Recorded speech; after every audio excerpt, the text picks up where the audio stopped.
ආයිබෝවන් දුවේ පුතේ. ඔගොල්ලෝ මේ දකින්නේ ඔගොල්ලෝ ඉතාමත්ම ප්‍රිය කරන ක්‍රිකට් ක්‍රීඩාවේදී පිටිකරුවෙකු පන්දුවට පහර දෙන ආකාරය. ඉතින් මේ අවස්ථාවේදී මුලින්ම එයා පන්දුව දකිනවා. ඒ සඳහා එයාගේ ඇස උපකාරී වෙනවා. ඉතින් මේ විදිහට පන්දුව දකින්න එක අපි හඳුන්වනවා සංවේදනයක් කියලා. ඉතින් මේ සංවේදනයට ප්‍රතිචාර දක්වන්න ඕනනේ. එයා දක්වන ප්‍රතිචාරය තමයි පන්දුවට පහර දීම. ඉතින් මේ විදිහට පන්දුවට පහර දෙන්න නම් එයාගේ ශරීරයේ තියෙන ඉන්ද්‍රිය සහ අවයවයන් කීපයක් ක්‍රියා කිරීම අවශ්‍ය වෙනවා. අපි දැන් බලමු ඒක වෙන්නේ කොහොමද කියලා.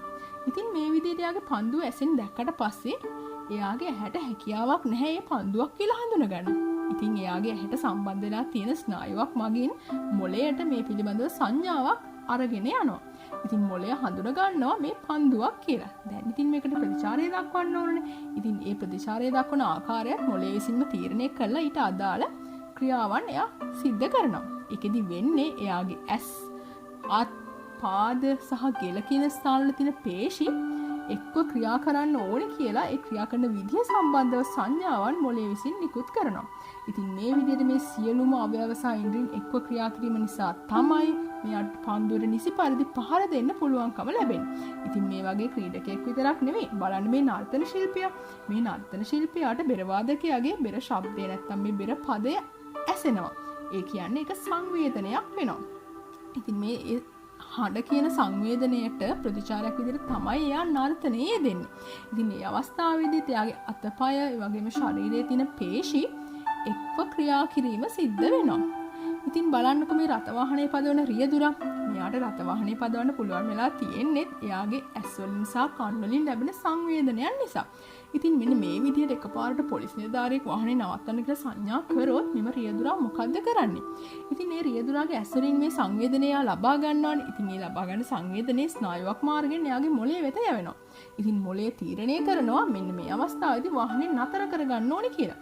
ඉතින් ඒ අනුව එයාගේ පාදයේ තියෙන පේශි වලට පණිවිඩයක් යවනවා. දැන් මේ විදිහට බ්‍රේක් පැඩලේ පාගලා වාහනේ නතර කරන්න කියලා. ඉතින් දැන් ඕගලන්ට තේරෙනවද අපි මේ එදිනෙදා ජීවිතයේදී විවිධ ක්‍රියාකාරකම් කරද්දී අපේ අවයව සහ ඉන්ද්‍රියන් එකට ක්‍රියා කරන්න ඕනේ කියලා. සහ ඒවා අතර මනා සම්බන්ධීකරණයක් තියෙන්න ඕනේ කියලා. ඉතින් අන්න ඒ පිළිබඳව තමයි අපි මේ පාඩමේදී කතා කරන්න යන්නේ. අපේ අද පාඩම තමයි මානව ස්නායු පද්ධතිය. ඉතින් අපි මේ එක එක අවස්ථාවලදී ප්‍රතිචාර දැක්වේ බාහිර පරිසරයේ සිදුවන වෙනස් වීම් වලටනේ. හරියට මේ පොලිස් නිලධාරියා වාහනේ නවත්තන අවස්ථාව, බෙර වාදකයා බෙරේ වාදනය කරන අවස්ථාව, ඒ වගේම තමයි පිටිකරුවෙකුට පන්දුව පැමිණෙන අවස්ථාව වගේ. ඉතින් මේ විදිහට සිද්ධ වෙන වෙනස් වීම් අපි අපේ දේහයට ලබා ගන්න ආකාරයක් තියෙනවා. ඒ තමයි ප්‍රතිග්‍රාහක මගින්. ප්‍රතිග්‍රාහක කියන්නේ මොකද්ද? ප්‍රතිග්‍රාහක කියලා කියන්නේ සංවේදන ලබා ගන්න ඉන්ද්‍රියයන් වලට. ඉතින් අපේ ශරීරයේ ප්‍රතිග්‍රාහක වර්ග පහක් තියෙනවා. ඒ තමයි ඇස, කන, නාසය, දිව සහ සම කියලා කියන්නේ.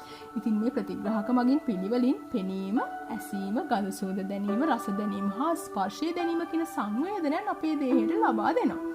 ඉතින් මේ විදිහට ලබා දෙන සංවේදනයන් වලට අපි ප්‍රතිචාර දක්වන්න අපට උපකාරී වෙනවා කාරක. කාරක කියලා කියන්නේ බාහිර අභ්‍යන්තර පරිසරයේ සිදුවන වෙනස් වීම් වලට ප්‍රතිචාර දක්වන අවයව වලට. ඉතින් අපේ දේහේ කාරක වර්ග දෙකක් තියෙනවා. පළවෙනි එක තමයි පේශි කියලා කියන්නේ. ඉතින් අපි කලින් කතා කරපු උදාහරණ හැම එකකදීම මේ පේශි තමයි අපේ කාරකය උනේ. නැත්නම් ඒ අදාළ ප්‍රතිචාරය දැක්වෙම පේශි මගින්. ඉතින් ග්‍රන්ථි කියලා කියන්නේ කාරකයක්. ග්‍රන්ථි කොහොමද කාරකයක් වෙන්නේ? ඔයගොල්ලෝ අහලා තියෙනව නේද කේට ග්‍රන්ථිය ගැන? දැන් මෙන්න මේ රූපේ බලවම ඔයගලන්ට මොකද වුනේ? සමහර අයගේ කටට කෙල උනන්නේ නැති නේද? අපි සාමාන්‍ය භාෂාවෙන් කියනවා වගේ. ඉතින් මොකද්ද මේ කෙල උනනවා කියලා කියන්නේ? අපේ මුඛයට විවෘත වෙන කේට ග්‍රන්ථි විසින් වැඩිපුර කේටයේ ශ්‍රාවය කිරීමක් සිද්ධ වෙනවා. අපිට ආහාරයක් ගැන මතක් වෙනකොට හරි, ආහාරයක සුවඳ දැනෙනකොට හරි, නැත්නම් ආහාරයක් අපේ ඇස් වලින් දකින්නකොට හරි. ඒ කියන්නේ අපේ ඇස් වලින් සහ නාසයෙන් ලබා ගන්න සංවේදනයට ප්‍රතිචාරයක් විදිහට තමයි කේට ග්‍රන්ථි මගින් අපේ මුඛයට කේටය වැඩි වශයෙන් මුදා හැරීම සිද්ධ කරන්නේ. ඉතින් මේ වගේ අවස්ථාවලදී ග්‍රන්ථි කාරක විදිහට ක්‍රියා කරනවා. ඉතින් අපේ දේහේ ග්‍රන්ථි රාශියක් තියෙනවා. ඒ හැම ග්‍රන්ථියක්ම මේ විදිහේ කාරක විදිහට ක්‍රියාත්මක වෙනවා.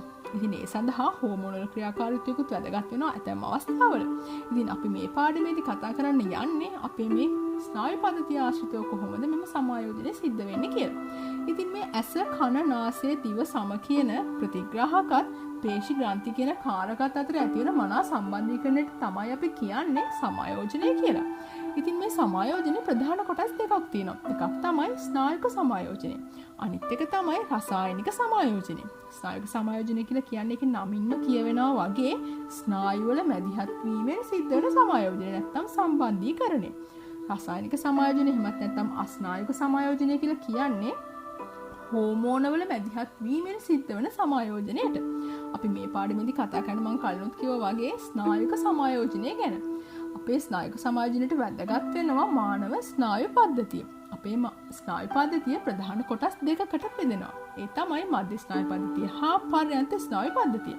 මධ්‍ය ස්නායු පද්ධතිය මොළය හා සුෂුම්නාවෙන් සමන්විත වෙනවා.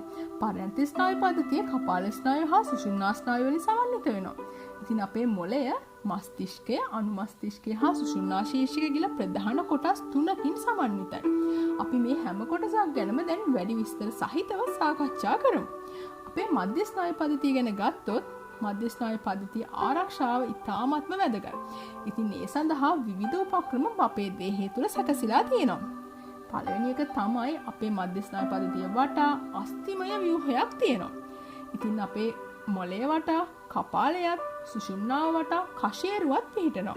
ඉතින් මේ වගේ යම් අවස්ථාවලදී අපේ වැටීම් නිසා නැත්නම් හදිසි අනතුරු නිසා සිදුවන හානි මේ මගින් අවම කරගන්න පුළුවන් වෙනවා. ඉතින් මෙන්න මේ විදිහට අපේ හිස් කබල තුල අපේ මොළය ඉතාමත් සුරක්ෂිතව තැන්පත් වෙලා තියෙන ආකාරය ඔයගලන්ට මේ වගේ ආකෘති ආධාරයෙන් අවබෝධ කරගන්න පුළුවන්. ඉතින් මෙනින්සි පටල කියන්නේ අපේ මධ්‍ය ස්නායු පද්ධතිය ආරක්ෂාවට තියෙන පටල විශේෂයක්.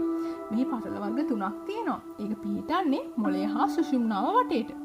ඒ වගේම තමයි මේ මස්තිෂ්ක සුෂුම්නා තරලය කියන විශේෂිත තරල වර්ගය අපේ මෙනින්ජි පටල අතර මොළය හා සුෂුම්නාවේ පිහිටනවා. ඉතින් ඒවත් වැදගත් වෙනවා අපේ මධ්‍ය ස්නායු පද්ධතිය ආරක්ෂා කරගන්න. ඒකෙන් කරන ප්‍රධානම කාර්යයක් තමයි කම්පන අවශෝෂණය කරන එක. ඒ කියන්නේ හදිසි අනතුරකදී වැටීමකදී අපේ මධ්‍ය ස්නායු පද්ධතියට සිද්ධ වෙන පුළුවන් හානිය, කම්පන නිසා සිද්ධ වෙන පුළුවන් හානිය මේ තරලය මගින් වළක්වනවා. ඒ වගේම තමයි අපේ මධ්‍ය ස්නායු පද්ධතිය පෝෂණය කිරීම වගේම ශුද්ධ ජීවීන්ගේ සිද්ධ වෙන ආසාදන වළක්වා ගැනීමත් මස්තිෂ්ක සුෂුම්නා තරලය මගින් සිද්ධ කරන වටිනාම කාර්යයක්. ඉතින් අපි දැන් බලමු මොළය ගැන. අපේ මොළය මස්තිෂ්කය, අනුමස්තිෂ්කය හා සුෂුම්නා ශීර්ෂික කියන කොටස් තුනෙන් සමන්විතයි. ඉතින් අපේ මස්තිෂ්කය ගත්තොත් ඒක තමයි අපේ කපාලේ වැඩිම පරිමාවක් ගන්න කොටස වෙන්නේ. ඉතින් ඒ මගින් මතකය, බුද්ධිය වගේ උසස් මානසික ක්‍රියා පාලනය කරනවා. ඒ වගේම තමයි අර අපේ ප්‍රතිග්‍රාහක පහෙන් ලබා ගන්න සංවේදන තියෙනවා නේද? අන්නේ සංවේදන හඳුනා ගැනීම සිද්ධ කරන්නේ අපේ මොළයේ තියෙන මස්තිෂ්කය මගින්. ඒ වගේම අපි හිතල මතල කරන ක්‍රියා. ඒ කියන්නේ අපි අතක් ඔසවනවා, ඇවිදිනවා, මේ වගේ අවස්ථාවල අපේ පේශි ක්‍රියා කරන්න ඕනනේ. ඉතින් ඒ වගේ හිතාමතා කරන ක්‍රියාවලදී පේශි ක්‍රියා කිරීම පාලනය කරන්නේ අපේ මොළයේ මස්තිෂ්කය මගින්. අපි ඒකට කියනවා ඉච්ඡානුක ක්‍රියා පාලනය කිරීම කියලා. ඉතින් ඊළඟට අපි බලමු අනුමස්තිෂ්කය ගැන. ඉතින් මේ තියෙන අනුමස්තිෂ්කය වැදගත් වෙනවා අපිට දේහ සමතුලිතතාවය පාලනය කරන්න. චලන සඳහා පේශි සමායෝජනය කරන්නත් අපේ අනුමස්තිෂ්කය වැදගත් වෙනවා. ඊළඟට අපි බලමු සුෂුම්නා ශීර්ෂකය ගැන. අපි සිතාමතා සිත නොකරන ක්‍රියා. එහෙමත් නැත්නම් අනිච්ඡානුක ක්‍රියා පාලනය කිරීම මෙම සුෂුම්නා ශීර්ෂකය මගින් කරනවා.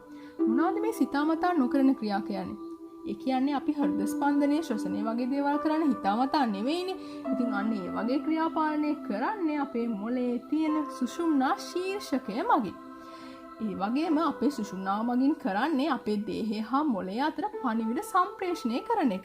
ඒ කියන්නේ අපේ අතට මොන හරි ස්පර්ශ වුණොත් ඒ පිළිබඳව සංවේදනය අරගෙන යනවා. සහ අපි සමාවෙන්න අපිට මොන හරි කාරකයක් වෙත යම් පණිවිඩයක් අරන් යන්න ඕන නම් අපේ මේ සුෂුම්නාව ඒ සඳහා වැදගත් වෙනවා. ඉතින් මේ විදිහට දේහය හා මොළය අතර පණිවිඩ සම්ප්‍රේෂණය කරන්න තමයි අපිට සුෂුම්නාව වැදගත් වෙන්නේ.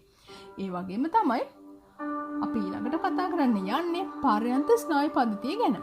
අපේ මොළයෙන් හා සුෂුම්නාවෙන් ආරම්භ වෙලා ශරීරය පුරා විහිදී යන ස්නායු සමූහයට තමයි අපි පර්යන්ත ස්නායු පද්ධතිය කියලා කියන්නේ. අපේ පර්යන්ත ස්නායු පද්ධතිය කපාල ස්නායු යුගල් 12කිනුත් සුෂුම්නා ස්නායු යුගල් 31කිනුත් සමන්විත වෙනවා. ඉතින් මේ විදිහට අපේ කපාල ස්නායුගල් 12 මොළේනුත් සුෂුම්නා ස්නායුගල් 31 සුෂුම්නාවෙනුත් තමයි ආරම්භ වෙන්නේ.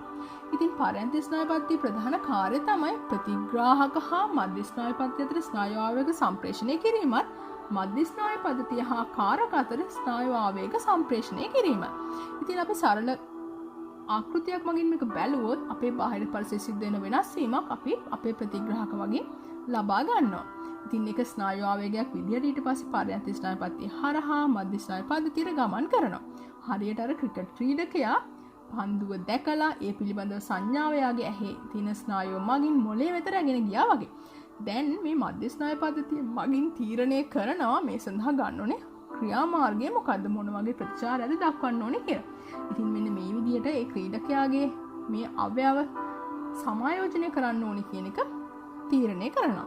ඉතින් ඒ අනුව පරයන්ත ස්නායු පද්ධතිය හරහා කාරක වෙත මධ්‍ය ස්නායු පද්ධතියෙන් ස්නායු ආවේගයක් සම්ප්‍රේෂණය කරනවා.